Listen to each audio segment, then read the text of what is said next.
Everyone, कैसे हैं आप सब। तो आज की इस वीडियो में मैं आप सभी बच्चों को FYP सेमेस्टर 4 आप सभी बच्चों का AC इंग्लिश का आज ये हमारा लास्ट क्लास है, जहां पे मैं आप सभी बच्चों को CV के बारे में बताऊंगा। CV यानी कि हमारे पास करिकुलम विटा हो जाएगा, जिसे फुल फॉर्म में कहा जाता है। इसके अलावा आप सभी बच्चों को CV का प्रिपरेशन कैसे करना चाहिए ये भी बताऊंगा। आपके जो लाइफ स्किल हो सकते हैं ये टॉपिक ये भी कवर कर लूंगा। तो पूरा वीडियो लास्ट देखिएगा। आज आप सभी बच्चों का सेमेस्टर 4 का AC इंग्लिश का पूरा सिलेबस कंप्लीट हो जाएगा। बाकी आप सभी बच्चे सारे के सारे वीडियोस को देख डालिएगा, तो आप सभी बच्चों के देखिए जितने भी एग्जाम में सवाल आएंगे वो सारे के सारे हमारे चैनल के थ्रू कवर हो जाएंगे।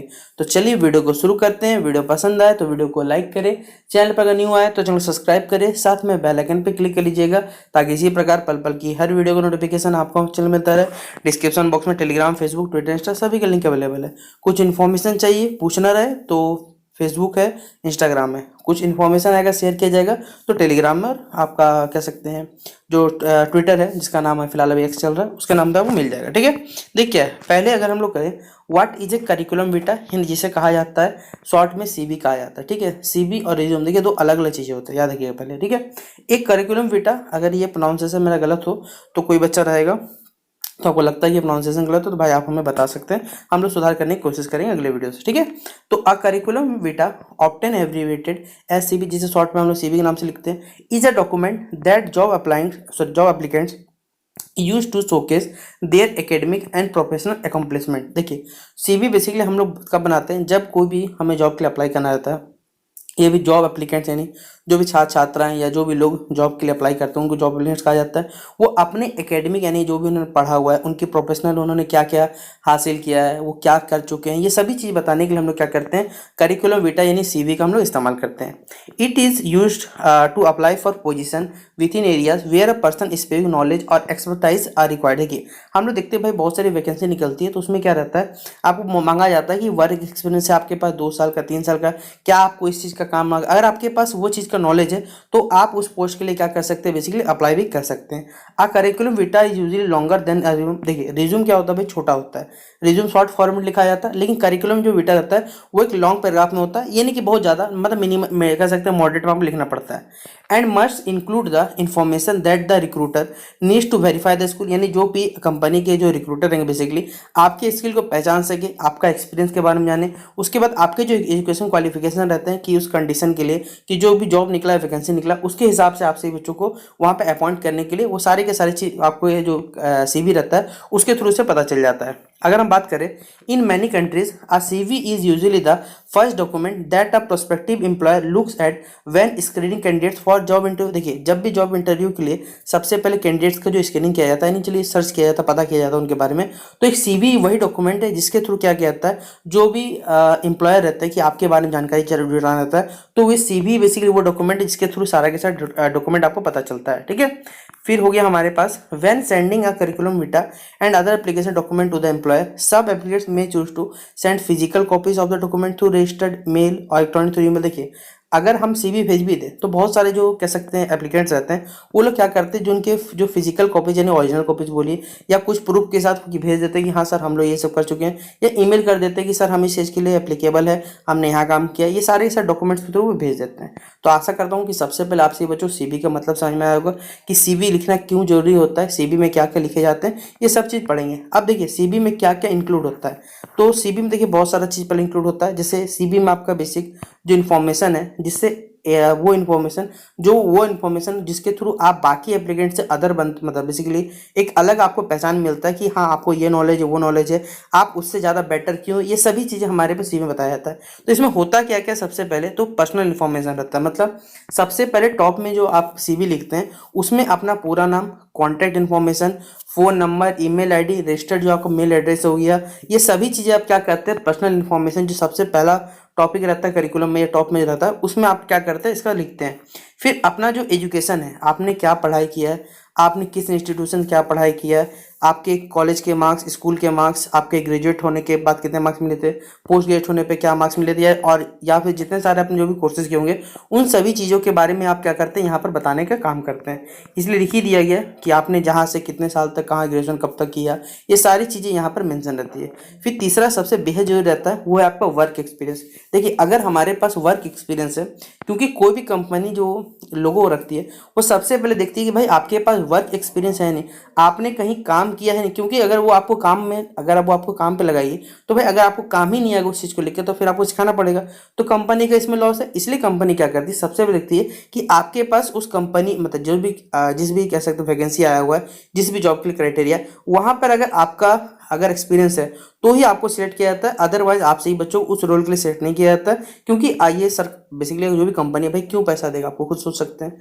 तो ये वर्क एक्सपीरियंस बहुत मैटर करता है। फिर अगला है हमारे पास ऑनर एंड अवार्ड। देखिए आपको मालूम होगा कि जितने प्राइवेट फर्म है उनमें क्या कहता है, जब लोग काम करते हैं तो कंपनी उन्हें एक अवार्ड देती है, ऑनर देती है, डिग्री देती है, सर्टिफिकेट देती है। भाई बहुत सारे ऐसे जो प्राइवेट फर्म्स होते हैं उनमें इस प्रकार काम किया आपने भी देखा होगा। तो ये ऑनर्स और अवार्ड जो रहते हैं ये भी आप एक प्रकार से पहचान बनता है कि आपने काम करने के दौरान या फिर पढ़ने के टाइम पे अगर आपको मिला हुआ होगा, तो ये सब के सब चीज़ भी मैटर करता है आपके जब आप जॉब बेसिक सीवी जब लिखते हैं तो ये मैटर करता है हमारे पास। ठीक है, फिर अगला है हमारे पास स्किल्स यानी योग्यता। भाई बात की जाए आपको कितने भाषा आता है, जैसे अभी कंपनी में देखिए आपको मालूम होगा कि भाई एआई का ज़माना है, आर्टिफिशियल इंटेलिजेंस का ज़माना है। एआई जो काम कर रहा है वो मनुष्य भी कर सकते हैं। मनुष्य के कामों को बचाने के लिए बेसिकली अगर एम्प्लॉयज़ को हटाना है तो भाई एआई आएगा मार्केट में। लेकिन अगर एआई को हमें रिप्लेस करना है, क्योंकि एआई भी आपको मालूम होगा कि एआई कुछ चीज़ें नहीं कर सकता जो मनुष्य कर सकता है। मान के चलते कि आदमी के काम करने का लिमिटेशन हो सकता है, लेकिन अगर आदमी अपने पे आ जाए तो भाई एआई कुछ भी नहीं उसके सामने, आपको मालूम होगा। तो हमारे पास बहुत सारे लैंग्वेज स्किल्स सीख सकते हैं हम लोग, कंप्यूटर स्किल्स है, ड्राइविंग स्किल्स है, जो भी हमारे पास हम लोग सॉफ्टवेयर बना सकते हैं। ये एक्स्ट्रा हमारे पास कुछ स्किल्स होते हैं जिसके थ्रू उस जॉब के लिए हम लोग क्या होते हैं भाई रिक्वायरमेंट, जो हमारा जॉब का क्राइटेरिया है उस क्राइटेरिया को हम लोग फुलफिल भी करते हैं, प्लस एक्स्ट्रा कुछ हम लोग के पास नॉलेज रहता है, ये हमें स्किल बताता है। ठीक है, फिर अगला हमारे पास publication and presentation. If you published academic और कॉन्फ्रेंस पेपर, अगर आपने कभी एकेडमिक या फिर अपना कॉन्फ्रेंस में पब्लिश किया है, यू शुड लिस्ट देम, आप उसकी क्या करिएगा जो सीवी लिखिएगा उसमें ये सब चीज़ मेंशन कर दीजिएगा, बताया गया। You should also include papers that you overly, देखिए आपने जो भी बेसिकली चलिए मान के चलिए आपने कोई भी कोई बुक लिखा है या कुछ भी लिखा है तो आप उन चीज़ों को सारे के सारी चीज़ मेंशन कर सकते हो कि हाँ भी पब्लिकेशन काम करते थे या आपका नॉलेज था, ये सभी चीज़ आप वहाँ पर क्या कर सकते हैं मेंशन करिएगा। फिर प्रोफेशनल मेंबरशिप। देखिए आजकल क्या है भाई मेंबरशिप का ज़माना है। अगर बात करें तो भाई यूट्यूब में भी आपको मालूम होगा कि मेंबरशिप का चलता है कि लाइए यूट्यूब का अगर आपको प्रीमियम मेंबरशिप चाहिए, मेंबरशिप चाहिए, तो प्रोफेशनल मेंबरशिप मतलब यहाँ पर बात किया जा रहा है the prospective employer may require the applicants of the member of specific professional, मतलब कि देखिए बहुत सारे ऐसे आईटी कंपनी होते हैं, अकाउंटेंट होते हैं जो किसी के अंतर्गत काम करते हैं, तो अगर आप उनका मेंबरशिप लेते हैं तो आपको लगता है कि हाँ ये ब्रांड्स है तो इनका वैल्यू बढ़ जाता है, तो उनको कंसिडर किया जाता है। अगला हमारे पास ये टॉपिक कंप्लीट होता है। फिर आपसे बोला जाएगा कि आप एक सीवी को लिखने के लिए क्या क्या रूल्स है, क्या फॉर्मेट होना चाहिए। ये अगर पेपर में अगर उसको पूछा जाता है तो भाई किस प्रकार लिखिएगा ये हम लोग जानने की कोशिश करते हैं। तो पहला बोला गया the following are some of the rules that you should follow them formatting your curriculum vitae. अगर आप जो सीवी लिखते हैं तो आपको कुछ रूल्स बताए जा रहे हैं यहाँ पर जो कि आपको यहाँ पर समझना जरूरी है। पहला है हमारे पास लेंथ। अगर हम लोग देखिए जो सीवी लिखते हैं भाई वो इतना नहीं कि आप ऐसे लिख दो, निबंध लिखना नहीं है, आपको जो भी जानकारी लिखना है ना ज़्यादा बड़ा ना ज़्यादा छोटा, ठीक है, मिक्स में कह सकते हैं जो मॉडरेट रहता है उसमें लिखना है। The length of the CV depends on the education and working experience. देखिए सीवी किस पर डिपेंड करता है, आपका जो एजुकेशन क्वालिफिकेशन हो गया, वर्किंग एक्सपीरियंस हो गया कि आप कहाँ तक काम किए, इन सभी चीज़ों को लिखना आता है। इसलिए ये इस पर देखना आपको ध्यान देना है कि ना भाई ज़्यादा लंबा चला जाए ना छोटा चला जाए, मॉडरेट लिखिए ज़्यादा सही रहेगा। For entry level position CV जो लेंथ होता है हमारे पास वो कम से कम एक से लेकर 2 पैराग्राफ हो सकता है, और जबकि जो लेंथ होता है वो कम से कम 10 पेज तक लिख सकते हैं, लेकिन इतना भी नहीं लिखना, इससे कम ही लिखिएगा तो ज़्यादा सही रहेगा। क्योंकि जो भी कह सकते हैं आपके जॉब सीकर, सॉरी जॉब आपके लिए जो जॉब ऑफर की कंपनी, वो आपके क्यों पढ़ेंगे ये सब बातों बताइए इतना डिटेल में, ठीक है। वो लोग पढ़ते कब है, जब हाँ आपके कह सकते हैं एक्सपीरियंस आपको दिखेगा कि हाँ ये सही हो सकता है तो ये पढ़ते हैं, अदरवाइज वो इंटरेस्ट में नहीं खाते। प्लस फॉन्ट साइज क्या होना चाहिए हमारे पास, while writing curriculum vita use of font, जो हमारे पे एक ऐसा फॉन्ट का इस्तेमाल करते हैं जो कि आसानी से लोग पढ़ सके, ये नहीं कि भाई डिजाइन के चक्कर में कर दिए कुछ समझना है, जिसमें एरियल है, कैलिब्री है, कैम्ब्रिया टाइम्स है, ये सब के सब वो फॉन्ट है जो हम लोग क्या करते हैं इजिली पढ़ सकते हैं, जो हमें क्या करता है पढ़ने में हेल्प भी करता है, क्लियरली हम समझ में आता है। फिर ग्रामर और स्पेलिंग, ये तो भाई बहुत मैटर करता है कि जब हम सीवी भेज रहे हैं तो भाई उसमें टेंस का इस्तेमाल, ग्रामर एरर नहीं होने चाहिए, वरना ये आपका पूरी जो इंटरव्यू में आप अगर आप जाते हैं तो ये आपका नज़रिया ही बदल के रख देता है आप सही बच्चों का कि हाँ ये हम लोग जा रहे हैं कि इनको नॉलेज ही नहीं है। तो भाई ग्रामर का मतलब में कोई भी वर्ड गलत होता है तो आपको मालूम होगा कि उसका मतलब भी कुछ और हो सकता है। तो ये सब चीज़ों का हमें ध्यान रखना पड़ता है। ठीक है, अगला हमारे पास है, अब अगला पूछा जाएगा प्रिपरेशन ऑफ सीवी, आप सीवी का प्रिपरेशन कैसे करते हैं ये आपको बताना है। ठीक है, तो चलिए जानते हैं। पहला है, एक सीवी हमारे पास एक ऐसा डॉक्यूमेंट है, is not a list of everything that you have, आपने जो जो किया ये सब बताना है। आपके मार्केटिंग डॉक्यूमेंट है जो कि आपके इंटरव्यू के लिए जरूरत है, आपको जो भी चीज़ लगता है भाई आप वो सब की एजुकेशन, क्वालिफिकेशन, पर्सनल एक्सपीरियंस, ये सभी चीज़ आप क्या करते हैं मेंशन करते हैं, जिसमें पहला ही है नेम एंड पर्सनल डिटेल्स, आपके जो अचीवमेंट्स हो गए, कैरियर हिस्ट्री का वो सब लिखना है। फिर आपके काम करने का एक्सपीरियंस हो गया, वॉलंटरी वर्क आपने कहाँ किया, कौन सा कम्युनिटी काम किया, प्रोफेशनल मेंबरशिप होना चाहिए, एजुकेशन ट्रेनिंग हो गया। आप इसके अलावा टेक्निकल डिग्री में आपके पास क्या क्या है, आपको क्या नॉलेज है, आपका इंटरेस्ट किस चीज़ में, ये सभी चीज़ें आप क्या करते हैं सीवी में बताते हैं। अब हम लोगों ने देखिए यहाँ पर एक सीवी का इमेज लाया हुआ है जो कि हम आपको समझाते हैं कि सीवी किस प्रकार आप लोग लिख सकते हैं। एक सीवी है भाई, ये गूगल से हमने भी उठाया, अगर आपको भी सीवी लिखना नहीं आता तो आप क्या करिए, देखिए हम लोग फॉर्मेट बनाए तो समय बचाएं, हमने क्या किया, एक कोई आदमी इसका नाम लिखा हुआ है, इसका phone number, email ID, professional summary मतलब प्रोफेशनल आप क्या करते हैं ये सब चीज़ बताइए, यहाँ पर आपने कहाँ काम किया, ये मार्केटिंग आपको नॉलेज है, जो भी बताना रहता है, एजुकेशन क्वालिफिकेशन यहाँ बता सकते हैं आप।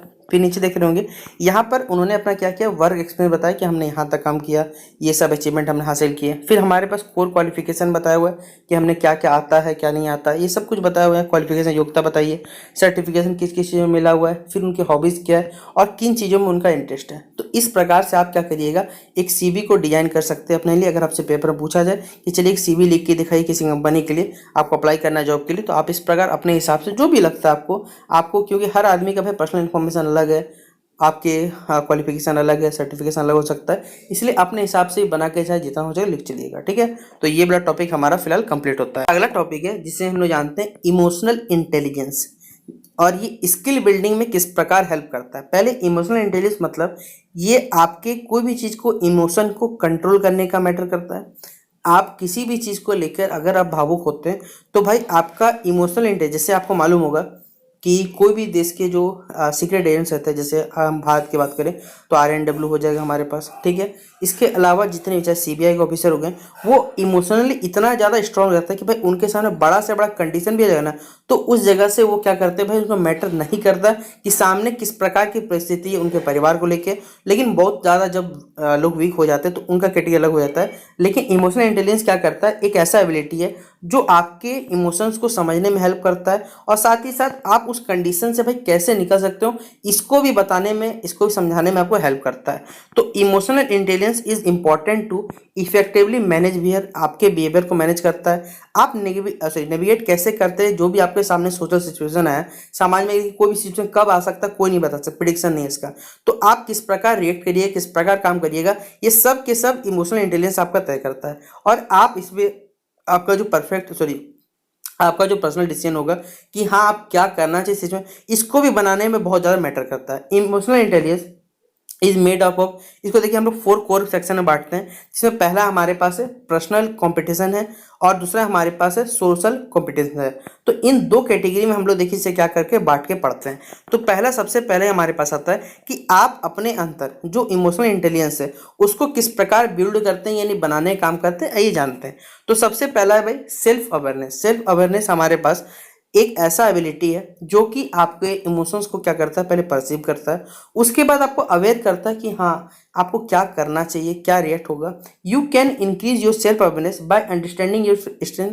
आप अपने सेल्फ अवेयरनेस को कैसे बढ़ा सकते हो, तो ऑब्वियसली बात है भाई आप अपने स्ट्रेंथ को जानोगे कि हाँ आप किस चीज़ में ज़्यादा आप स्ट्रेंथफुल महसूस करते हो, आपकी लिमिटेशन क्या है, आप किस चीज़ में ज़्यादा भाव उठते हो। ये सभी के सभी चीज़ आपके जो पर्सनल अपॉर्चुनिटीज़ में ग्रोथ बनने में काम करता है। तो इसलिए आप सभी बच्चों को सेल्फ अवेयरनेस होना चाहिए, जागरूक होना चाहिए। जैसे अभी बात किया जाए भाई हमारे समाज में जो भी मुद्दा चल रहा है भाई, अब किसी भी कास्ट कैटेगरी कुछ से कोई फर्क नहीं पड़ता। अगर आप अखबार नहीं पढ़ते हो कोई दिक्कत नहीं भाई, अखबार पढ़ने में बोर लगता है, आप क्या करो भाई, कोई भी आजकल देखिए हमारे पास सोशल मीडिया के ज़माने में क्या है, बहुत सारे ऐसे चैनल्स हैं जिसके थ्रू क्या करते हैं लोग, जैसे मैं ही क्या करता हूँ भाई, मुझे भी रोज पेपर पढ़ने टाइम नहीं मिलता, लेकिन हर दिन कम से कम चलिए मैं इंग्लिश पेपर देख लेता हूँ 5 मिनट 10 मिनट, जिससे क्या होता है थोड़ा सा इंग्लिश मेरा भी सही होने की कोशिश करता हूँ। प्लस देखिए मैं क्या करता हूँ, इन्फॉर्मेशन पढ़ने के लिए भाई कोई भी जैसे यूट्यूब चैनल आपको जहाँ से लगता है पढ़ सकते हैं, आपको मना नहीं है भाई, कहीं पढ़ने का छूट भाई, आज़ादी सबको है। आप कहीं से भी क्या करिए करंट अफेयर्स पढ़ते रहिए, जिससे आप क्या होंगे सेल्फ अवेयर होंगे। आपको 3-4 चीज दिन में आप अपने लिए अगर 1 घंटा निकाल के सुन सकते हैं तो आप क्या करेंगे, देश के प्रति, देश में क्या चल रहा है उन चीज़ों को लेकर जागरूक हो सकेंगे, और अपने भी जो कह सकते हैं आपको क्या करना चाहिए इस कंडीशन में, ये सब कुछ सोचने के आपके एबिलिटी को क्या करता है, बढ़ाता है। तो सेल्फ अवेयरनेस भाई बहुत जरूरी, याद रखिएगा, ठीक है। अगला है सेल्फ मैनेजमेंट। सेल्फ मैनेजमेंट मतलब आप क्या कर रहे हो, आपके इमोशन, डिफरेंट इमोशन पे, अलग अलग काम पे क्या आपका इफेक्ट पड़ता है, आप इन चीज़ को कैसे करके मैनेज करते हो, क्योंकि हर चीज़ में आपको मालूम है कि भाई पॉजिटिविटी खोजना पड़ता है। पॉजिटिविटी मतलब आपके बिहेवियर के साथ अगर कोई चीज़ पॉजिटिविटी रहता है तो आप उस चीज़ को क्या करते हो, अच्छे से हैंडल कर सकते हो, टैकल कर सकते हो। तो you can do this by using self awareness skill.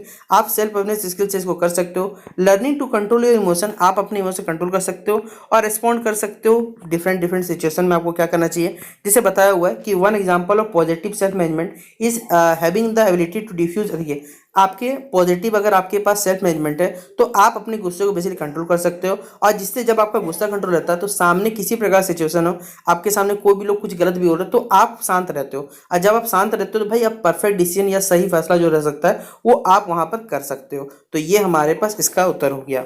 फिर अगला है सोशल अवेयरनेस। तो भाई सोशल अवेयरनेस मतलब, जैसा कि आप सभी बच्चों को मालूम होगा कि भाई सोशल अवेयरनेस मतलब होता है सामाजिक जागरूकता। सामाजिक जागरूकता मतलब आप देखिए अगर बोला जाए ना, जैसे मैं स्टार्टिंग में अपने एग्जाम बता रहा हूँ कि भाई जब मैंने स्टार्टिंग में 2018 19 के अकॉर्डिंग, 18 नहीं 19 के अकॉर्डिंग जब हमने देखिए बेसिकली यूट्यूब पे वीडियो बनाना शुरू किया होगा, तो हमारे बोलने का एक जो टोन होता है या कहा जाए बोलने का जो टेक्निक होता है वो कुछ अलग था, ठीक है, डरा हुआ लगता था मुझे भी। लेकिन अब मेरे सामने भाई अगर 500 बच्चे भी आ जाते हैं, मुझे जो पढ़ाना रहेगा वो मैं इसी ही तरह पढ़ाऊंगा, ना कि कोई फर्क पड़ जाएगा। तो आप बोलिएगा इसमें सोशल अवेयरनेस का क्यों इम्पैक्ट पड़ा, क्योंकि देखिए लगातार जब हम लोग पढ़ते चलते हैं, जैसे मैं भी पढ़ता हूँ तो पढ़ते पढ़ते मुझे बहुत सारी चीज़ पता चलता है, तो नए नए जैसे देश में क्या चल रहा है ये हम भी पढ़ रहे हैं, तो इसके बारे में क्या होता है जब हमारे नॉलेज आता है तो हम उस चीज़ को क्या कर सकते हैं, बयां कर सकते हैं, समझा सकते हैं लोगों को। तो ये हमारे डिसीजन में किस प्रकार से घुल जाता है सोचिए आप लोग। इसलिए सोशल अवेयरनेस होना बहुत ही ज़्यादा जरूरी है, ये भी हमारे पास इसका पार्ट होता है, ठीक है। फिर अगला हमारे पास है रिलेशनशिप मैनेजमेंट। अब ये तो भाई सबका अलग अलग हो सकता है, अभी मैं इस पे बैंक बोल रहा हूँ, अगर मैं इस पर कुछ कमेंट कर दूंगा तो शायद कुछ को बुरा लग जाए। अब यहाँ पर होता क्या है बताया हुआ है कि relation management is your ability to use awareness of your emotion. Relation management भी करना क्यों जरूरी है, क्योंकि आप अपने इमोशन कंट्रोल करते हैं। अगर अधिकांश तब बोला जाए जो मोस्ट ऑफ द बच्चे ग्रेजुएशन में अभी पढ़ रहे होंगे तो कहीं ना कहीं रिलेशन में होंगे, मोस्ट ऑफ द केस में होंगे कि चल रिलेशन में होंगे, लेकिन वो अपने इस चीज़ को देखिए क्या नहीं कर पाते भाई, मैनेज नहीं कर पाते हैं। और जब मैनेज नहीं कर पाएंगे, क्योंकि ये सब के सब खेला होता है इमोशन का, तो भाई इमोशन का ही खेला को आपको बचाना है तो रिलेशनशिप मैनेजमेंट आपको सीखना पड़ेगा। यानी बेसिकली बताया गया कि रिलेशनशिप मैनेजमेंट कब होता है, जब ये अच्छे से कब, जब आपके साथ या आपके जो को पार्टनर है उनके साथ रिलेशन अच्छा है, आप एक दूसरे को अच्छे से समझ सकते हैं, एक टीम के रूप में काम कर सकते हैं, कभी झगड़ा उगड़ा नहीं हो। तो भाई एक आप बोलिए सर ये कब कपल के बारे में बोलो, भाई कपल नहीं है, अगर आपके दोस्त मित्र बंधु भी अगर आपके साथ रहते हैं तो आप उनके सामने जो दोस्ती का कह सकते हैं जो दोस्ती रहता है, दोस्ती का जो संबंध है उसके हिसाब, क्योंकि देखिए कभी कभी ऐसे दोस्त होते हैं भाई आप पढ़ रहे हो, चल भाई चाय पी के आते हैं, चल भाई ये करके आते हैं, तो आपके टाइम को नहीं समझता, क्यों, क्योंकि उसे भी पढ़ना नहीं है, उसको लगता है भाई मुझे तो पढ़ना नहीं, एग्जाम के टाइम पढ़ना, लेकिन आपको पढ़ने में नहीं देता है। तो इस प्रकार आप इन सब चीज़ों से क्या कर सकते हो भाई, बाहर आ सकते हो, जो मुझे लगता है वो मैंने आपको समझाया, ठीक है। अगला हमारे पास जो टॉपिक है वो है लाइफ स्किल, और ये हमारा आज का लास्ट टॉपिक है, ठीक है। इसके बाद आपका एसी इंग्लिश का सेमेस्टर 4 का जो टॉपिक है वो पूरा कंप्लीट हो जाएगा हमारे चैनल के द्वारा पूरा पेपर, ठीक है।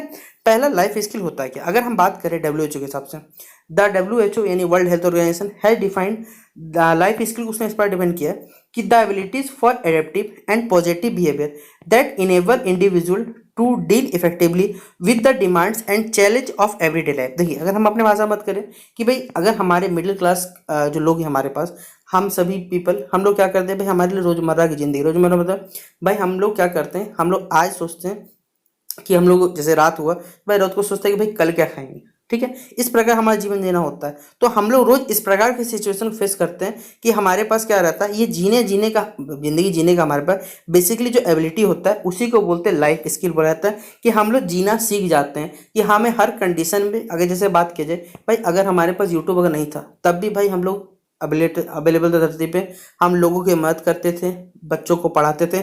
सेम काम आज भी चल रहा है, दोनों में कोई फर्क नहीं है भाई। हमारा हुनर हमसे कोई नहीं ले सकता, क्योंकि ये चीज़ हमने धीरे धीरे करके जीवन में सीखा है। तो ये सब के सब चैलेंजेस के साथ ही जीवन में हमने ये सब सीखने का गुण लाया, और यही हमारे पास लाइफ स्किल में कहलाता है। अगर यूनिसेफ की माने, ठीक है, मतलब भाई अपना अपना डिमांड डेफिनेशन दिया गया है कि लाइफ स्किल एक बिहेवियर है, जो कि एक बिहेवियर चेंज है आपका, या बिहेवियर का डेवलपमेंट होता है। कि अगर आपके पास कोई 3 एरियाज बताया गया कि आपके पास नॉलेज है, एटीट्यूड है, स्किल है, तो आप अपने हिसाब से अपने नॉलेज को बढ़ा सकते हो। यूनिसेफ का जो डेफिनेशन है, ये बेसिकली रिसर्च पर आधारित है कि अगर आपके पास नॉलेज है, ये है, तो आप किस प्रकार रिएक्ट कर सकते हो, ये कैसे काम कर सकते हो, ये बताया हुआ है। Life skills are essentially those abilities, यहाँ कुछ रेफरेंस में बताया गया कि लाइफ स्किल बेसिकली और भी हमारे कुछ एबिलिटीज है जो कि आपके मेंटल वेलबींग को, यानी आपकी मानसिकता को बढ़ाता है, आपको कंपटीशन का फीलिंग देता है कि अगर आप जीवन में किसी भी घटना से फेस करते हो तो उनसे आप किस प्रकार बाहर आ सकते हो, ये सभी चीज़ बताता है। फिर ये आपके बताया गया मोस्ट डेवलपमेंट जो प्रोफेशनल स्किल है बेसिकली हमारे पास, the argue that life skill are generally applied in the context of life skill. जो अप्लाई किया जाता है बताया हुआ, वो हेल्थ और सोशल इवेंट पे सिर्फ अप्लाई किया जाता है।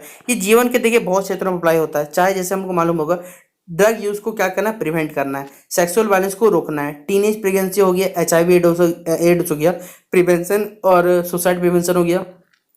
The definition extend into our consumer education पे हो गया, एनवायरमेंटल एजुकेशन पे बेस्ड हो सकता है, पीस एजुकेशन, ये तमीन से बताया हुआ है। तो इन शॉर्ट कहा जाए तो लाइफ स्किल जो है बेसिकली जो यंग पीपल या जो यंग उनको पॉजिटिव एक्शन लेने में क्या करता है, मदद करता है, और उनको जीवन कह सकते हैं जीने में भाई बहुत ज़्यादा मदद करता है कि आप इन सब चीज़ों से दूर रहें, अपने हेल्थ को प्रमोट करें, पॉजिटिव सोशल रिलेशनशिप पर रहें। फिर अगला बोला जाएगा कि what are the main components of life skill.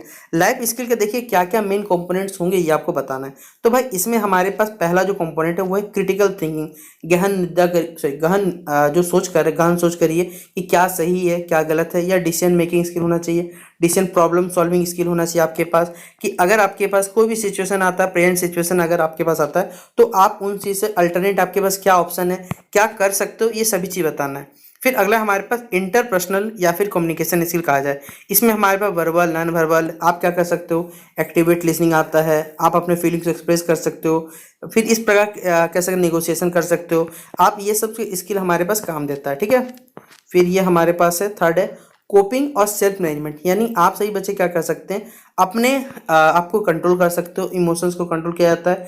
जब इमोशंस को कंट्रोल किया जाता है तो ऑब्वियसली बात है, अभी हमने सेल्फ अवेयरनेस पढ़ा कि अगर आप अपने गोल्स को लेकर बेसिकली सेट रहते हो कि हाँ हमें ये करना है, तो भाई सामने क्या फ़र्क पड़ता है उससे कोई नहीं आता। आप अपने गुस्से को, एंजाइटी को, सब कुछ इन सब को डील करके आप, जैसे होता है क्या, देखिए बहुत सारा बच्चा क्या करता है भाई, सदमा में चला जाता है, ट्रॉमा में चला जाता है, क्यों भाई ये नहीं होगा मेरा, ये चला गया, वो चला गया। लेकिन अगर हम उनसे निकल लेते हैं, अगर सेल्फ अवेयर रहते हैं, तो ये सब चीज़ हमें क्या करता है, स्ट्रेस से, टाइम से, अगर ये सब चीज़ हमारे पास पॉजिटिव थिंकिंग रहेगा तो इन सब चीज़ों से हम बाहर आ सकते हैं, ठीक है। फिर आपके पास आपका स्किल है, फिर आपके पास आपका कंटेंट है, ठीक है। फिर अगला हमारे पास है जो है मेथड्स, कुछ स्किल बेस्ड मेथड भी बताए हुए हैं, जिसमें आप साइकोलॉजिकल स्किल सीख सकते हैं, बुक पढ़ सकते हैं, अकेले रह सकते हैं, ताकि ये सब चीज़ से हम लोग बाहर आ सके, ठीक है। तो ये हमारा पूरा टॉपिक कंप्लीट होता है आप सभी बच्चों का। आशा करूंगा कि अब आप सभी बच्चे आराम से अपना सेमेस्टर 4 का एसी इंग्लिश का एग्जामिनेशन दीजिएगा। बाकी वीडियो कैसा लगा जरूर बताइएगा। मिलते हैं नेक्स्ट वीडियो पे, तब तक के लिए जय हिंद और जय भारत।